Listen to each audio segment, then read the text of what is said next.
I'm Clarissa Chikiamco, a curator at the National Gallery, Singapore. In today's episode of Cultural Cash Online, I will be talking about a work by Victorio Edades in the Cultural Center of the Philippines 21am collection titled The Builders.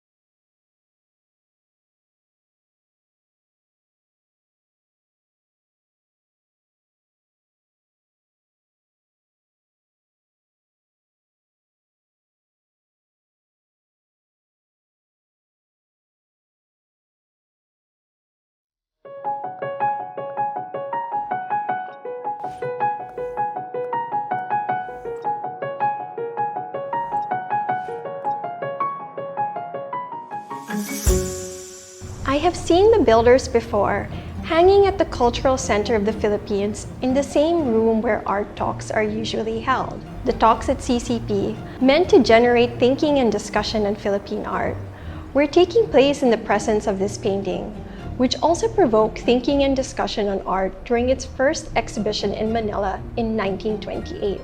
This painting is one of the most seminal works in Philippine art history. So much so that you cannot tell the story of Philippine art without its inclusion.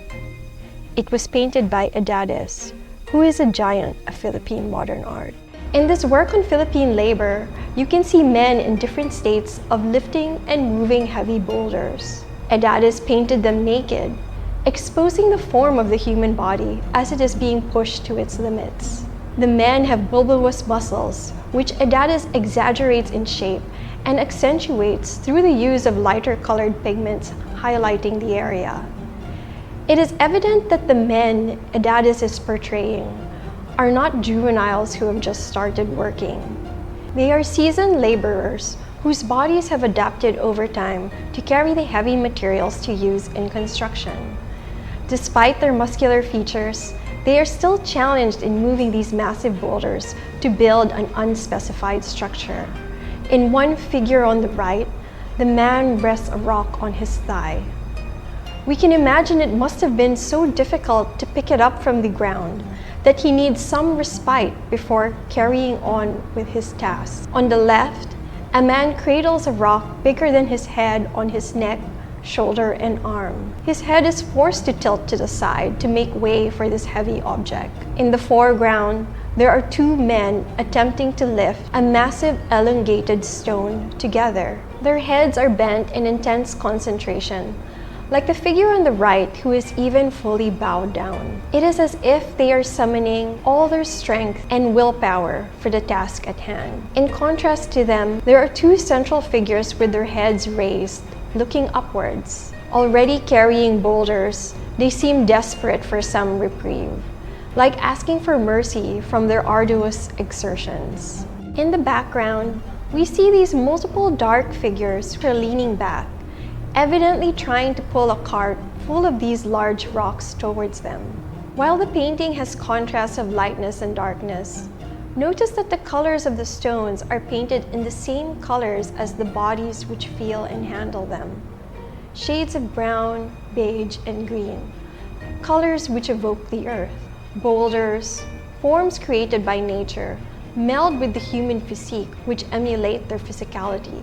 They are rendered with bold brushstrokes with impasto, which help to bring the picture into the viewer's space. There is something primal Edades conveys in this rendition of labor.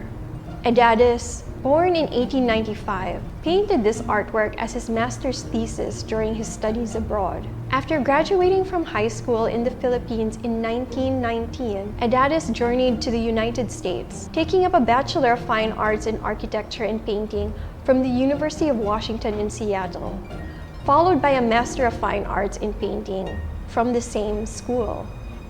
During this time, he painted portraits, but he actually also continued to paint Philippine subject matter, such as the builders, because this is what he identified with. While it is well known he was a student in the U.S., what may surprise some is that for 8 of 9 summers, Edades actually worked as a salmon cannery worker, along with other Filipinos to earn money. He even eventually rose to the position of foreman. He considered the work a strenuous job. He is quoted as saying, "I learned technique in painting abroad, but my heart was with the Filipinos. I always thought of the Philippines. As for the technique I learned, I use this in depicting the Filipino workers. My sympathies are for the workers because I was raised among them.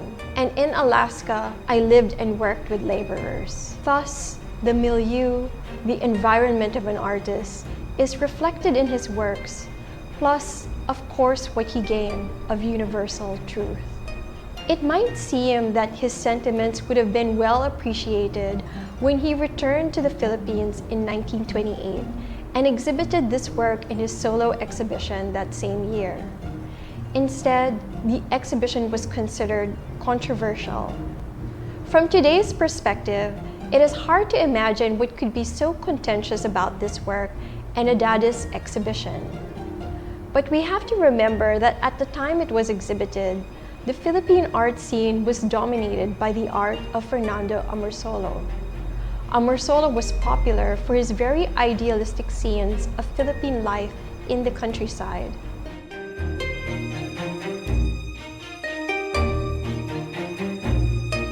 Country maidens are shown smiling and cheerful, imbued by the glow of tropical sunlight, with nary a sweat or grimace from their rural labor. So Edades' paintings provided quite a shocking contrast to the art the Philippine public were used to, and what was also being taught in the Philippine Art Academe at that time.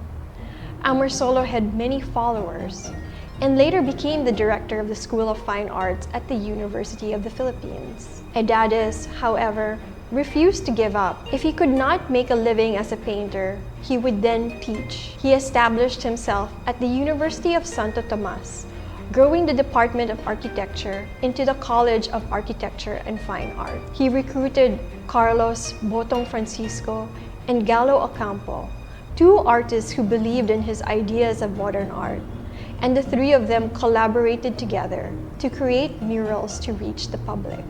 After the Second World War, Edades famously debated with the sculptor Guillermo Tolentino, then a teacher of fine arts at the University of the Philippines, on the merits of modern art versus academic art. Their positions were published in a series of articles in 1948.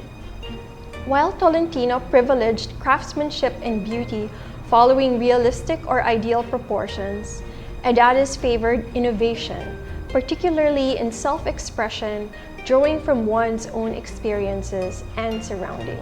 This could manifest in the liberal use of color, composition, and form, whatever means available to the artist, which goes beyond how we see the subject naturally in objective reality. The modern artist, to Edades, is a creative artist, one who presents a new way of seeing. Edades' persistent articulations and defense of modern art contributed to its appreciation and eventual acceptance. He was recognized for his efforts and given the National Artist Award for Painting in 1976 before he passed away in 1985. So Edades was a pioneer in Philippine art, not simply through his own artistic practice, but through his writings and teachings. He championed an art of expressiveness and originality to represent a new familiar subject matter and to find artistic stimulation in one's own environment and heritage. The Builders is a reminder of how Edades challenged Philippine art into a new direction. The art critic and curator Eric Torres called Edades the man who opened the door of modern art for his countrymen. I think that is true. Thank you for joining me in this episode of Cultural Cash Online.